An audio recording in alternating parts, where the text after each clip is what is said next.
নিজেদের গাছের লাউ শাক যদি এভাবে ঘন্ট করা হয় তাহলে খেতে এত বেশি মজার হয়, আর তা যদি হয় শাশুড়ি মায়ের হাতে তাহলে তার কোনো কথাই নেই। সিম, আলু এবং লাউ শাক একসঙ্গে ঘন্ট করা হবে, মানে নিরামিষ করা হবে, ভাজি করা হবে।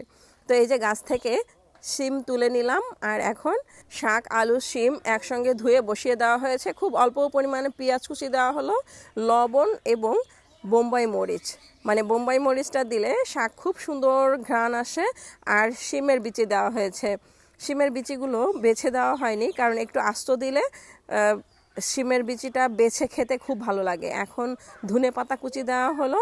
আর এই শাকটা রান্না করতে বেশি সময় লাগে না, মানে ভাজি করতে সময় লাগে না, খুব দ্রুত সিদ্ধ হয়ে যায়, যেহেতু নিজেদের গাছের শাক, একদমই সার দেওয়া নেই, কোনো কিছু নেই, তো খুব দ্রুত হয়ে যায়। আর সবুজ কালারটাও থাকে খুব দ্রুত শাক ভাজি করলে। তো শাক সিদ্ধ হওয়ার পরে এখন একটু ভেঙে দেওয়া হচ্ছে, আলু সহ শাকটা ভেঙে দেওয়া হচ্ছে। আর এখন বাগার দেওয়া হবে। বাগারের জন্য এখানে পেঁয়াজ কুচি আর রসুন কুচি দেওয়া হলো, তেল দেওয়া হলো। তো এই যে মা বাগার দিয়ে দিল। শাশুড়ি মায়ের হাতের এই শাক ভাজিটা খেতে খুবই মজার হয়।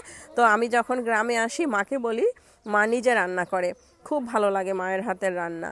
সব সময় তো আর মায়ের হাতের রান্না খেতে পারি না। মা যখন ঢাকায় আসে তখনও মা রান্না করে, বা গ্রামে যখন আসি তখনও মা রান্না করে। মায়ের হাতের রান্নার আসলে তুলনা হয় না। তো এই যে হয়ে গেল লাউ শাক, ছিমের বিচি, ছিম দিয়ে আলু দিয়ে ঘন্ট বা ভাজি। মায়ের হাতের এই শাক ভাজিটা কেমন হয়েছে অবশ্যই কমেন্ট করে জানাবেন। ভিডিওটি ভালো লাগলে একটা লাইক দিবেন, কমেন্ট করবেন। সবাই ভালো থাকবেন। আল্লাহ হাফেজ।